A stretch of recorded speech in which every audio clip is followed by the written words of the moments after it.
Kerala's political establishment is now being rocked by the shocking case of a suicide by a young 23-year-old woman who has, in fact, given out a note blaming conversion as one of the pressures that led her to the take the extreme step.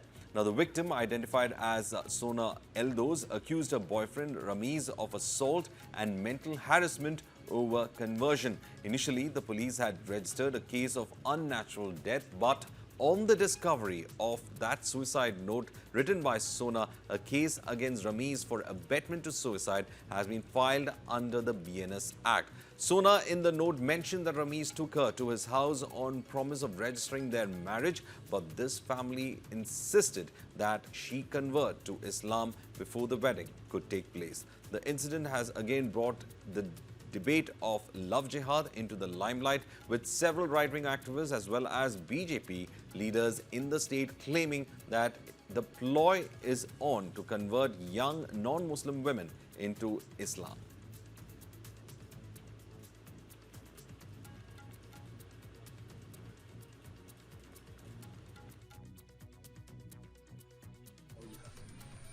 കേരളത്തില് ഇങ്ങനെ വളരെ ദൗർഭാഗ്യകരമായ സംഭവം. മതം മാറ്റാൻ പറയുന്നത് മാത്രമല്ല, മതം മാറാൻ വേണ്ടി നിർബന്ധിക്കുകയും ആ കൊച്ചിനെ കൂട്ടിയിട്ട് പീഡിപ്പിക്കുകയും ചെയ്തു. ഈ യാഥാർത്ഥ്യങ്ങളൊക്കെ ആ കുട്ടിയുടെ കത്തിലൂടെയാണ് കുടുംബം അറിയാൻ കഴിഞ്ഞിട്ടുള്ളത്. ഇത് കേരളത്തിന്റെ മനസാക്ഷിയെ ഞെട്ടിക്കുന്ന വലിയൊരു കേസാണ്. പല കുടുംബങ്ങളിലും ഈ കുട്ടിയുടെ ആത്മഹത്യയിലൂടെയാണ് ഇത് പുറത്തു വന്നത്. ഇത് കേരളത്തിലെ ഈ ഒരാഴ്ചയിൽ മാത്രം ലവ് ജിഹാദുമായി ബന്ധപ്പെട്ട് മൂന്നാമത്തെ പരാതിയാണ് എനിക്ക് ലഭിക്കുന്നത്. സമാനമായ കൊട്ടാരക്കരയിൽ സമാനമായ സാഹചര്യം പോയിട്ട് ആ കുട്ടിയെ തിരിച്ച് വീട്ടുകാർ പിടിച്ചുകൊണ്ട് വന്നു. ഇപ്പോൾ ആ കുടുംബത്തിന് വലിയ ഭീഷണി നേരിടുകയാണ്. നിലമ്പൂരിൽ ഇന്നലെ ഒരു വൈദികൻ എന്നെ വിളിച്ചു. അദ്ദേഹത്തിന്റെ പെങ്ങടെ കൊച്ച് ഇതുപോലെ തന്നെ തട്ടിക്കൊണ്ടിരുന്നു. Love jihad, plain case of love jihad.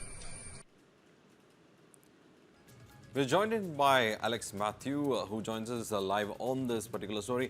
Alex, this was said to be a story of a woman dying by suicide, but later the suicide note has changed the entire narrative on it.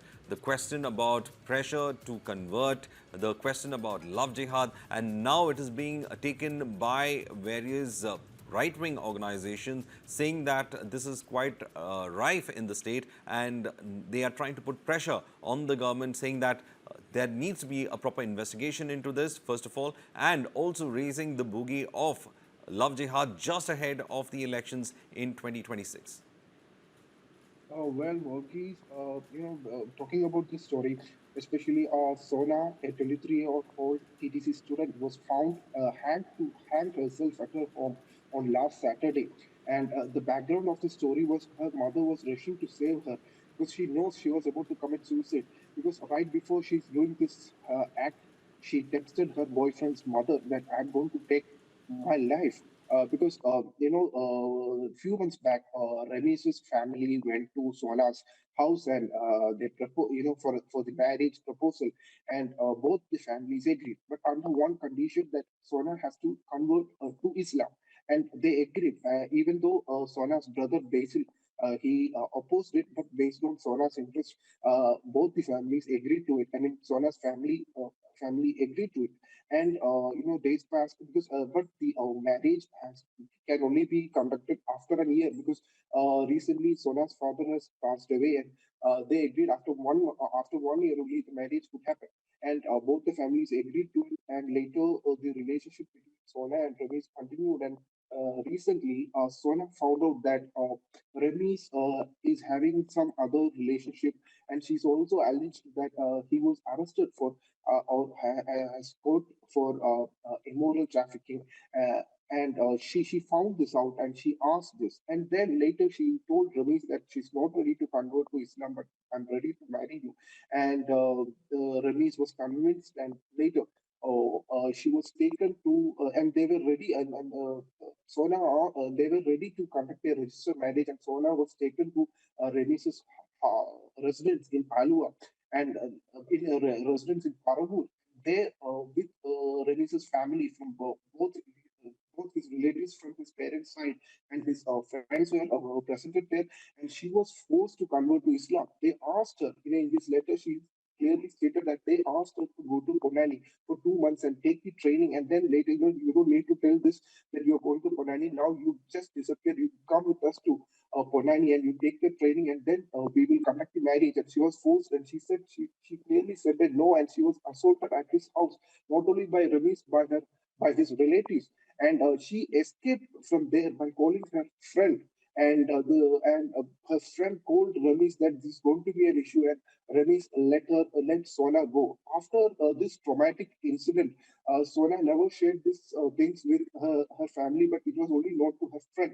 And on Saturday, Sona texted Renis's mother, and also during their WhatsApp conversation, Renis said Sona that you better go and die. So it is clear from the WhatsApp chats that so Renis was Renis was harassing her, and on Saturday she took her life, which is a tragic incident. And now from her suicide note and the allegation by her brother, it is clear that she took her life because of forcing her to convert the religion. And now the right-wing groups in Kerala, the Syro Malabar Church, and the BJP has taken this issue. This is a clear case of Love Jihad. That's what they're claiming. Back to you. Well, also right now, this issue about love jihad is something that has been creating a lot of rift within political parties about it, and also within society and between the church and religious leaders of Islam on the other side. A polarization that could happen from this itself when it comes to the situation for politics, of course. But then, what are church authorities, in fact, saying on this? Verghese, they are asking to take strict actions or a serious action from the government side. First, yes, like you said, the possibility of polarization, appeasement politics by every party in the state. Yes, it is there, but this is a sensitive issue. When we look recently, there are other reports of Love Jihad, like an incident in Kotarakara. Like Sean George said, we don't have much further details, but it is clear it was known to everybody that a girl was forced to convert to Islam, and she started practicing Islam at her home. And later, she found there were some issues were there, and she found out that the boyfriend he's trying to convert her, and then she filed a complaint at the Kotarakara police station, and such things happened. And later we don't have much details, but such things are reported, and her family is getting threat called. So even if you call it love jihad or not, such kind of forced conversions are happening in the state of Kerala.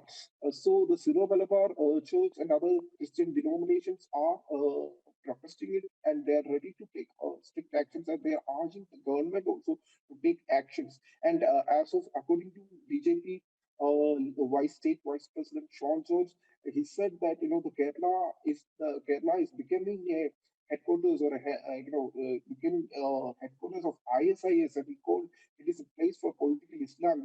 And the state government is not, they know about this, but still they are doing nothing. That's what the BJP state vice president alleges. And as we know, 2 years back, an ISIS module in Trishur was busted by the NIA, and still the central agency has stated that Right. there are ISIS